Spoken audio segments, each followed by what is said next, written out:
धन धन सतगुरु तेरा ही आसरा। परम पिताजी ने प्रेमी की 20 साल की सज़ा माफ़ करवाई। प्रेमी एक कत्ल के केस में उसे 20 साल की कैद हो गई थी। वह बठिंडा की जेल में अपनी सज़ा भुगत रहा था। सन 1972 में वह एक बार 10-15 दिन की छुट्टी पर अपने गांव गया। उन्हीं दिनों में गुलाबगढ़ गांव का सत्संग भी था। प्रेमी ने उस समय नाम नहीं लिया हुआ था। वह अपनी माता तथा गांव के सत्संगी प्रेमियों को साथ लेकर हजूर पिताजी की हजूरी में पेश हुआ तथा परम पिताजी से अपनी दास्तान बयान की। कुल मालिक दयालु सतगुरु जी ने वचन फरमाया, भाई तू नाम ले ले, अपने आप ही सब कुछ ठीक हो जाएगा। प्रेमी को उसी सत्संग पर ही नामदान प्राप्त हो गया तथा उसके बाद छुट्टी पूरी होने पर वह वापस जेल में चला गया। उन दिनों हजूर पिताजी परम पिताजी अक्सर गांव में व शहरों में भी सत्संग किया करते थे। प्रेमी के गांव वालों ने भी अपने गांव में सत्संग करवाने का विचार किया। वह इसी उद्देश्य से प्रेमी की माता तथा गांव के कुछ और जिम्मेवार सत्संगी प्रेमियों ने हजूर परम पिताजी से प्रार्थना की, जिस पर कुल मालिक अंतर्यामी दाताजी ने वचन फरमाया, भाई सत्संग तो प्रेमी के वापस आने पर ही करेंगे।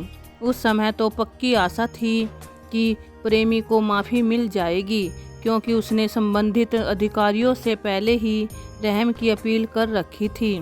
परंतु किसी कानूनी नुक्ते के कारण पंजाब सरकार ने प्रेमी की अपील खारिज कर दी तथा उसकी 20 साल की सज़ा को बरकरार रखा। सरकार के उस ताज़ा हुक्म से गांव की साध संगत को प्रेमी के गांव आने की जो आशा थी उस पर पानी फिर गया।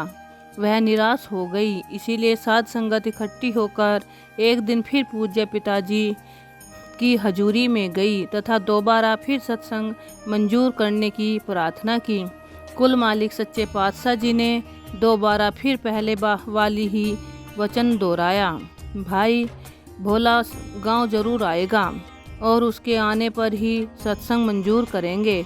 अंतर्यामी दयालु दाता जी ने अपने पहले वचन पर पक्की मोहर लगा दी तथा गांव वाले प्रेमियों को भी विश्वास हो गया कि शहंशाह जी उनके गांव में सत्संग तो जरूर करेंगे, परंतु करेंगे प्रेमी के जेल से आने के बाद।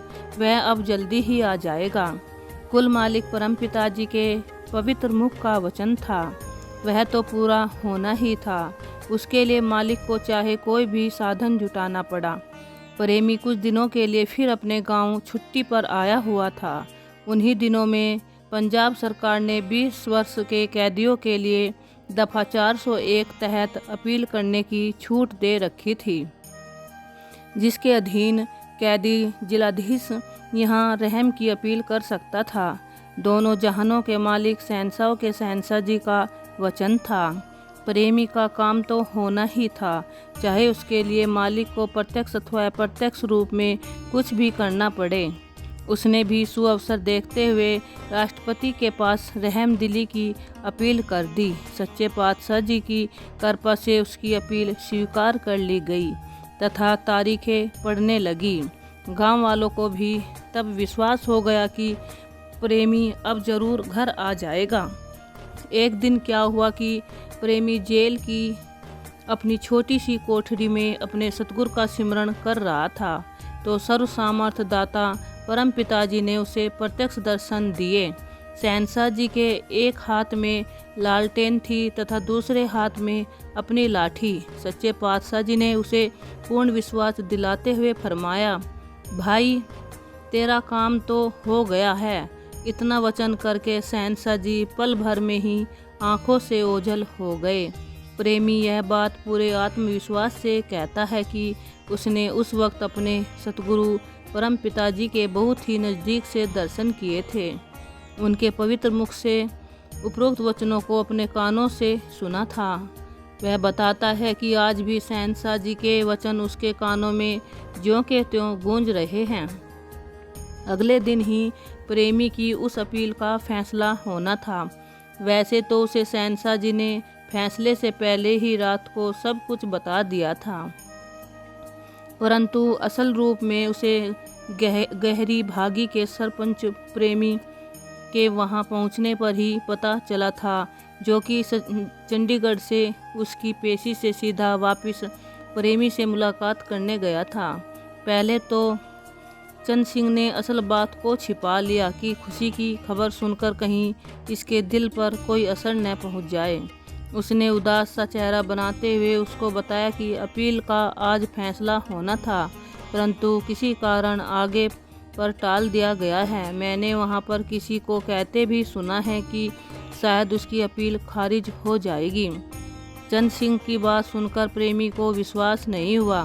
भाव उसे उसकी बात जची नहीं, क्योंकि सतगुरु सच्चे पातशाह जी ने तो उसे स्पष्ट शब्दों में रात को ही बता दिया था। उसका काम हो गया है। आखिर प्रेमी ने रात वाली सारी घटना चंद सिंह को बताते हुए कहा, भाई चंद सिंह, तेरी बात मुझे जचती नहीं, तुम असली बात को छिपा रहे हो। उसके बाद चंद सिंह ने प्रेमी को बधाई देते हुए कहा, मालिक ने तेरे ऊपर कृपा कर दी है, तू कत्ल के केस से बरी हो गया है, तुझे सजा की माफ़ी मिल गई है।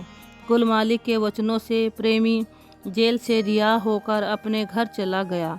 गांव की संगत से मिलकर प्रेमी ने पूज्य शहंशाह जी से सत्संग के लिए फिर प्रार्थना की, जिसे मेहरबान सतगुरु जी ने तुरंत स्वीकार कर लिया। परम पिता जी ने वहां पर बड़ी धूमधाम से सत्संग किया तथा सैकड़ों जीवों को नामदान प्रदान करके सचखंड का अधिकारी बनाया। सब कुछ कुल मालिक के वचनों से ही संभव हुआ। यह बात गांव वाले तथा आसपास के गांव के सभी लोग भली प्रकार जानते हैं। प्रेमी अब भी सत्संग में आता है। कुल मालिक परम पिताजी ने अपनी अपार रहमत से उसके परिवार के सभी जीवों तथा सारे इलाके के अन्य सत्संगी प्रेमियों का स्वयं ही विश्वास पक्का किया है। मालिक के इस प्रत्यक्ष प्रमाण को देखकर और भी अनेक जीव सतगुरु से नामदान प्राप्त करके मालिक की भक्ति में लग गए हैं। धन धन सतगुरु तेरा ही आसरा।